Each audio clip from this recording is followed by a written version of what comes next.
네, 오늘부터 설 연휴가 시작이 되죠. 이 총선이 2달 정도 앞으로 다가오면서 여야 본격적인 설 민심 잡기에 나선 모양새입니다. 네, 두 분과 함께 정치권 소식 자세히 짚어보도록 하겠습니다. 진수희 전 새누리당 의원, 신경민 전 더불어민주당 의원 함께합니다. 안녕하십니까? 네, 안녕하세요.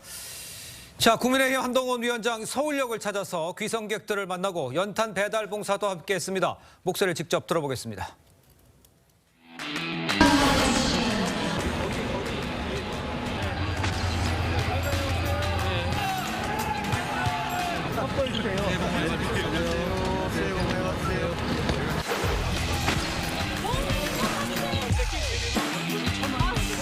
우리가 더 열심히 해야겠다는 생각을 합니다. 2월, 3월을 연탄 보릿고개라고 하시더라고요. 저희가 더 매년 이렇게 이 봉사를 하겠다는 말씀을 드립니다. 네, 본인의 손글씨가 인쇄된 이 정책 홍보물을 좀 나눠주고 또 연탄 배달도 직접 나서보고 글쎄 한 위원장의 민심 행보 잡기라고 볼 수 있는데 저런 거 어떻게 평가를 하실 수가 있을까요? 그 손편지를 홍보물로 그러니까요. 만들어서 예. 나눠드린 거는 굉장히 제가 처음 보는 장면이라서 통상 틀에 박힌 홍보국에서 제작한 그 유인물을 나눠줬었는데 조금 다르죠. 저거는 굉장히 당의 또 한동훈 위원장의 진정성을 국민들께 전달하기 위한 그런 새로운 시도인데 예. 굉장히 보기가 좋네요. 예. 이러면 뭐 강남 엘리트라고 불리는 한동훈 위원장, 얼굴에 뭐 연탄재도 묻히고 시민들에게 나눠주는 고구마도 뭐 나눠 먹고 이런 모습 보였거든요. 표심에 도움이 될까요? 어떻게 보셨나요? 뭐 인기 있는 분이니까 좀 되겠죠. 저런 거 잘합니다. 예. 저게 정치인들이 흔히 보이는 행태인데요. 네. 좀 가식적이지 않기를 바랍니다. 예, 짧게 얘기해 주셨습니다. 자, 민주당 이재명 대표는요, 용산역에서 귀성 인사를 하고 지역구 인천 계양 구도 찾았죠. 이 영상을 한번 보도록 하겠습니다.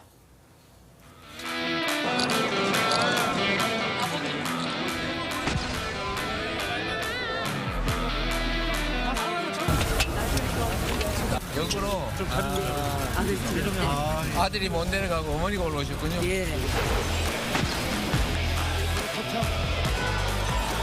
새해 복 많이 받으시고요. 힘들긴 하지만 또 내일은 오늘보다 나을 것이다 이렇게 믿어야 되고 저희도 그렇게 될 수 있도록 최선을 다하겠습니다. 자, 이재명 대표는 용산역 이제 호남선 출발지죠. 귀성객들을 만났습니다. 민주당 앞으로는 전통적으로 이제 용산에서 이제 귀성 인사를 했죠. 네. 호남 잡기 민심이다 이렇게 보는 시작에 맞죠? 뭐 다른 건 특별히 예상. 네, 그럴 수 있죠. 그런데 통상 양 당이 사전에 협의해서 겹치지 않도록 동선을 그렇게 하는 게 보통인데 그래도 제 기억으로는 국민의힘은 서울역으로 대체로 그렇게 민주당은 용산역으로 대체 그렇게 한 적이 더 많았던 것 같습니다. 예. 네. 이재명 대표는 이제 계양구 전통시장을 찾았다가 원희룡 전 장관을 우연히 만났습니다. 원희룡 전 장관 SNS에 뭐 인사라도 나누려고 했지만 지지자들이 자신을 밀쳤고 그러면서 이재명 대표도 이렇게 지나쳤다 이러면서 이야기를 했거든요.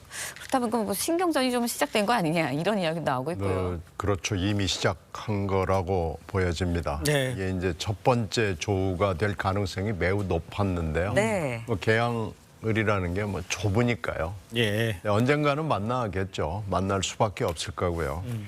근데 지금 연동형 비례제를 받으면서 이재명 대표가 결국 받으면서 뭐 이렇게 갈 수밖에 없게 된 거 아니겠어요? 예. 그렇죠. 그러니까 지금 이재명 대표로서는 지역구를 피하기가 매우 어려워졌습니다. 그리고 지역구로 간다면은 계양을 또 피하기가 매우 어려워져서 이른바 명령대전이라고 하는 것이 성사될 가능성이 어느 때보다도 높아졌죠. 예.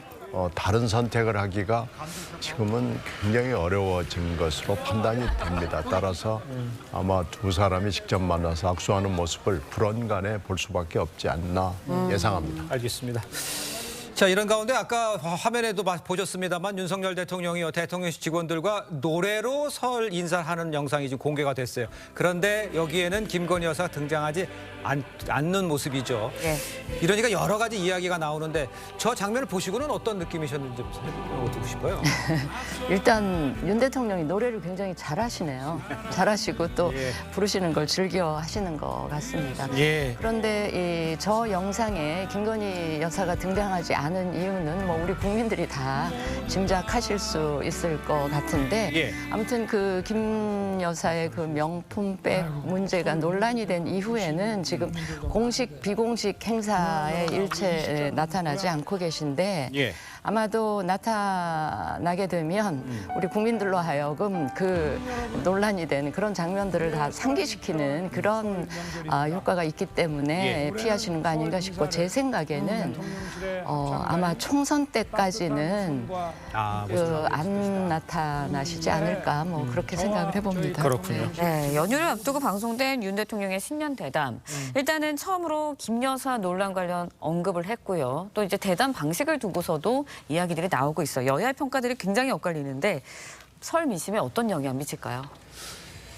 별로 좋을 것 같지 않아요. 어떤 면에서 그렇습니까? 일단 기자회견을 대체하는 거라고 대통령실이 주장을 했잖아요. 네, 근데 네. 실제 가서 보니까 정치 다큐를 지향했는데 결국 소통이란 이름의 정치 엔터테인먼트가 된 거 아닌가 싶습니다. 예.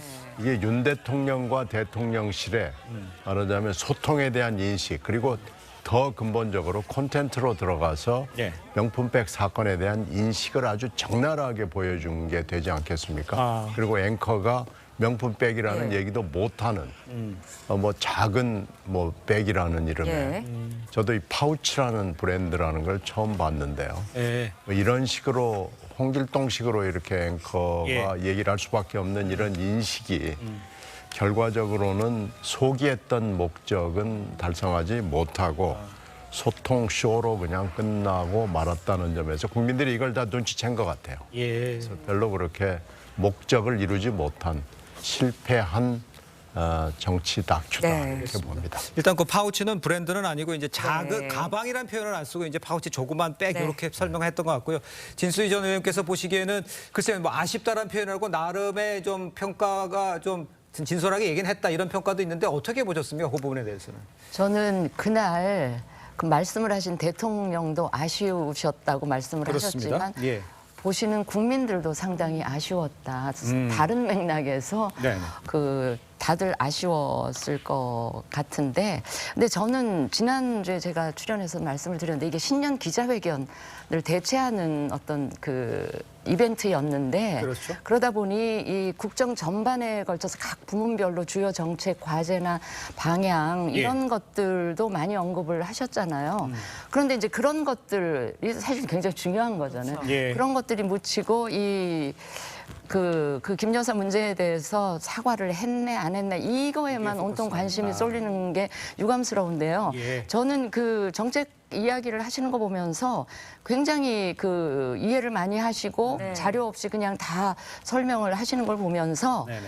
아니 저런 정도면 그냥 신년 생방 기자회견을 하셔도 충분히 하실 수 있었겠다. 물론 이제 세부적인 질문이 나오거나 하면 그거는 자료를 활용하셔도 되고 배석한 국무위원들 도움도 받으면 되니까 그렇게 하시면 훨씬 더 진정성이 전달이 될 수 있었을 텐데 그게 좀 아쉽고요. 앞으로 올 한 해 어떤 시점 적당히 잡아서 네네. 좀 그런 기회를 가졌으면 좋겠다 하는 그러니까요. 소통의 방식은 여러 가지로 뭐 준비를 하고 있다니까 지켜보고요. 신년 기자회견이 아니었다는 것은 공통적으로 좀 불편했다 뭐 이렇게 얘기를 해주시는 것 같습니다. 자, 계속해서 다음 이야기를 좀 해보도록 하겠습니다. 여야 공천 작업이 속도를 내는 가운데 이 국민의힘에서는 중진들을 향한 이 험지 출마 요구가 이어지고 있습니다.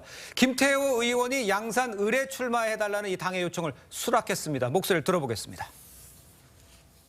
낙동강 벨트를 총선 승리의 교두보로 만들어 달라는 당의 명령을 겸허하게 받아들입니다. 낙동강을 지키는 것이 고향을 지키고 이 나라를 지키는 길임을, 그리고 저 김태호가 비켜나갈 길은 없다고 저는 판단했습니다. 낙동강의 최전선 양산에 제 모든 것을 던지겠습니다. 자, 뭐 서병수 의원에서 김태호 의원도 당의 험지 출마 요청을 응했습니다. 글쎄요, 이제 중진을 제대로 다시 재배치하겠다는 얘기인데, 글쎄 저런 모양새는 계속 더 이어질 수밖에 없는 상황이라고 봐야 됩니까? 이어질 것 같긴 합니다. 근데 이게 지금 국민의힘이 이번 총선을 앞두고 얼마나 심각한지 하는 거를 보여주고 있는데요. 왜냐하면 얼마 전까지만 해도 연말 연초까지만 해도 영남 다선 중진들 불출마하는 희생을 해달라 혹은 예. 수도권 험지 얘기까지 나왔는데 이제는 그 영남의 주요 그 지역 그러니까 어려운 지역이죠. 우리가 현역 의원을 갖고 있지 않은 지역에 네.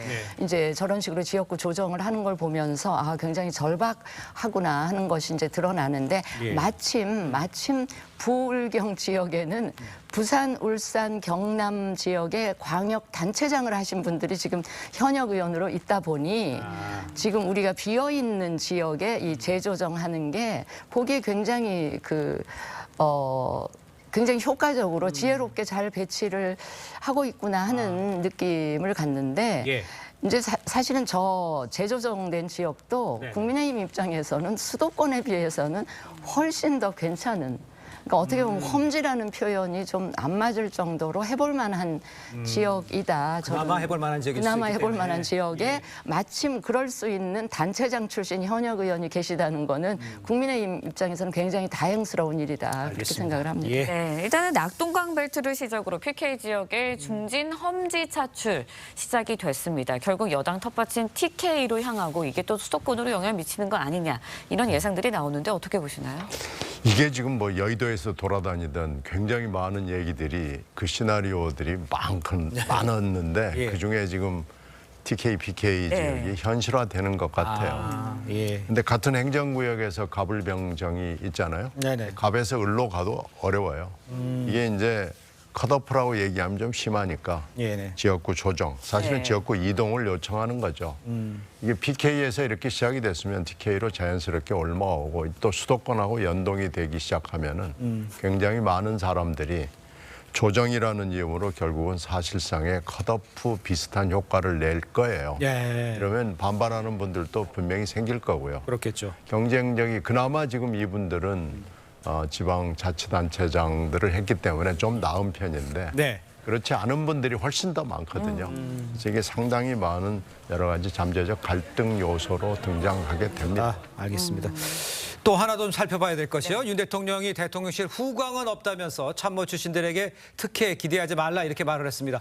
그러다 보니까 이제 박진 전 장관, 이원모 전 비서관 동시에 출사표를 낸 강남 을을 비롯해서 이제 소위 말해서 이 양지 출마 하려는 네. 참모들에 대해서 재조정도 지금 글쎄요 할 수밖에 없는 상황인 것 같은데요. 근데 저 대목에서 제가 한 가지 안타까운 것은 네. 저런 말씀을 하시려면 예. 지금 하실 게 아니고 사표 내는 그 시점에 당신들이 좀 가서 예. 좀 많이 어려운 지역에 좀 수고를 해달라 이렇게 하셨더라면 지금 공천 신청을 그 지역에 안 했을 거 아닙니까? 그러니까 다른 지역으로 좀 어려운 지역으로 신청을 하고 본인들이 좀 미리 가서 예. 뛰면 그 훨씬 이제 앞으로 선거운동하는데 효과적이었을 텐데 이제 예. 와서 또 지역을 바꾸고 거기서 새로운 지역에서 운동을 하면 과연 지역 주민들을 충분히 만날 시간이나 제대로 있을까 하는 그런 그 아쉬움이 있고요. 아까 이제 지역구 재조정하는 네. 일이 계속 될 것인가 하는 걸 물어보셨는데 사실은 부울경 쪽은 이런 식으로 이제 가능한데 TK 쪽은요 지금 비어 있는 지역이 없어요. 아하. 그러니까 거기에 다선 의원들을 어디 다른 지역으로 재배치하려고 해도 수도권에 와가지고 경쟁력이 전혀 없고요. 예. 그러다 보니까 좀 애매하고요. 한 말씀만 더 드리면 지금 왜 비윤들만 그렇게 지역구 재조정하냐 이런 그 분석도 있던데 예. 그거는 그렇게 볼 것은 아닌 것 같고요. 소위 친윤 의원들이라고 하는 분들이 주로 초선 재선들이기 때문에 네네네. 저렇게 배치할 만한 대상이 아니시기 때문에 예. 저런 결과가 빚어졌지. 이거는 개파는 아니라고 봅니다. 알겠습니다. 네. 신 의원께는 이렇게 여쭤볼게요. 소위 말해서 찐윤이라는 사람들의 재배치도 지금 해야 되는 상황이처럼 몰려가고 있는데 그렇다면 반발은 없을까요? 이 상황에서? 반발은 내부적으로는 하겠죠. 그러나 컷오프가 되는 상황 내지는 수도권으로 올라올 수밖에 없는 상황이 생길 거 아니겠어요? 예. 예. 근데 이분들에게는 뭔가 하여튼 보상이랄까요? 뭐 이런 것들이 좀 있지 않을까 생각이 돼서 예. 그렇게 많은 반발이 안 나올 가능성이 저는 높다고 봅니다. 알겠습니다. 자, 이번에는 민주당 상황도 좀 살펴보도록 하겠습니다. 민주당 이야기를 나눠봐야 할 텐데요. 지금 보면 민주당 내에서는 윤석열 정부 탄생 책임론을 둘러싼 친명과 친문계 간 갈등 갈수록 격화되는 모양새죠. 관련 목소리를 한번 들어보도록 하겠습니다. 최소한 청와대 핵심 참모들은 책임을 지는 것이 염치 있는 일이라고 보고요. 정권을 뺏긴 것은 역사적인 죄를 지은 것이거든요. 네. 문재인 대통령을 가장 가까이서 모셨던 비서실장 그런 분들은 역사적인 책임을 져야 되죠. 대선 패배의 책임을 전임 정부에게만 묻는다라는 건 좀 저는 그렇게 해서 얻는 득이 뭐가 있을까라는 거죠. 대선 패배가 문재인 대통령 탓인가? 아니지 않을까요? 대선 패배는 저를 비롯한 민주당 모두의 책임이죠. 자, 들으신 대로 친명계에서는 친문계를 향해서 염치 있어야 한다면서 이 날선 발언이 나오고 있죠. 친문계 대선 패배 문재인 대통령 탓이냐 이렇게 불만 섞인 반응 나오고 있습니다. 서로를 향한 비판의 수위 생각보다 높고 임계점에 다다랐다 이런 지적도 나오고 있는데 어떻게 봐야 될까요? 예상했던 것보다 지금 높습니다. 그렇습니다. 네, 이걸 정리해야 됩니다. 근데 정리를 해야 될 사람은 말이 없다. 이재명 대표밖에 없습니다. 어. 이렇게 되면은 뭐 리더십 문제다, 시스템 공천이다, 뭐 이런 것도 있겠지만은요. 이재명 대표가 이걸 만약에 이 문제를 더 이상 풀지 않겠다고 마음을 굳게 먹었다면 딱 한마디 해주면 이거 해결됩니다. 어떤 말? 대선 패배의 책임은 내 탓이다. 라고 해서 이 문제를 무마를 해줘야 됩니다. 그렇지 않으면 이렇게 계속 옆에서 밑에서 뭐 위에서 이렇게 연타전을 펴면은요. 민주당이 좋지 않습니다. 그래서 저는 빨리 이 문제를 수습하고 공천 시스템으로 돌아가는 것이 민주당이 살 수 있는 길입니다. 근데 신 의원님 지금 보면 저희가 이재명 대표와 문재인 전 대통령이 만났잖아요.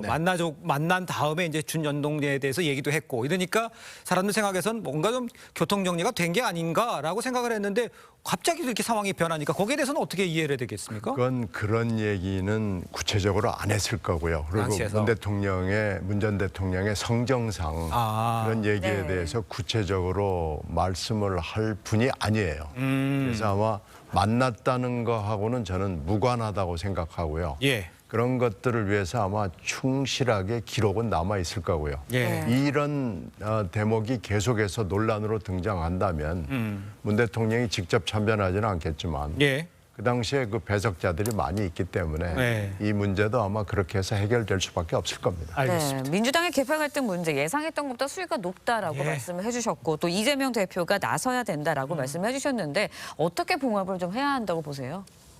그러니까 이재명 대표 나서셔야죠. 그런데 제가 보기에는 그 양산 만남에서 구체적인 이야기는 서로 없었을 거라고 말씀을 하셨는데 근데 그걸 바라보는 국민들은 이제 친문 친명 간의 갈등은 이제 저렇게 정리가 되는구나라고 인식을 했었을 텐데 이거는 이제 뜻밖의 공관위원장 입에서 저 얘기가 나왔단 말이죠. 그래서 저는 과도한 의심인지는 모르겠으나 이재명 대표와 공관위원장 간의 모종의 역할 분담 으로 이게 진행되지 않을까. 이재명 대표의 속뜻은 그렇지만 이제 문 대통령과 이제 화합하는 모양새를 비치지만 실제 속내는 이제 공관위원장을 통해서 드러나는 이런 상황이지 않은가 싶은데 그 당내에서도 계속 얘기가 나오지만 윤 정권 탄생의 원인 제공자는 문 정권 주요 인사들, 그러니까 정책 실패라든지 인사 문제라든지 뭐 책임이 있죠. 있으나 그 책임 못지않게 그 책임의 지분이 큰 사람은 그 대선에서 패배했던 이재명 후보한테 있습니다. 그러니까 이게 지금 제가 보기에는 그 내부에서 서로 손가락질하고 있는 거는 그냥 내부의 권력 투쟁인 것 같고요. 이게 지금 민주당은 총선의 관심보다는 총선 이후에 벌어질 당권 전당대회, 그다음에 그 이후에 대권을 향한 이런 거를 놓고 이제 권력 투쟁이 벌써 시작된 게 아닌가 그런 생각을 합니다. 저 이제 뒷전에 이제 저희가 이제 조국 장관에 대해서 이제 2심 나온 거에 대해서 얘기를 하겠습니다만 이제 조국 전 장관이 2심 재판 결과가 나왔으니까 근데 지금 조국 나온 이 상황에서 조 전 장관이 총선에 뛰어들 상황이다 이런 상황이잖아요. 그렇다면 조국 전 장관은 창당을 할지, 뭐 비대로 갈지 이런 거에 대해서는 어떻게 예상을 하실 수가 있을까요? 지금 아마 조국 장관이 형법학자로서 무죄 추정의 원칙을 굉장히 신뢰하는 것 같아요. 예. 근데 사실은 무죄 추정의 원칙은 대원칙인 건 맞습니다만 네네.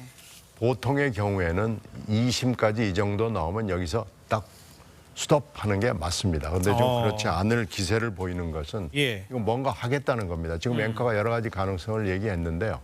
그 가능성들이 다 지금 현재 실존하고 있다고 봐야 되고요. 예. 조국 장관이 뭘 선택할지는 정말로 조 전 장관의 마음에 달려 있다고 보고요. 조 전 장관은 이번 총선에 적극적으로 뛰어들겠다는 생각을 어저께 분명하게 얘기한 겁니다. 예, 알겠습니다. 자, 오늘 말씀 여기까지 듣겠습니다. 인사 나누겠습니다. 고맙습니다. 네, 감사합니다. 고맙습니다.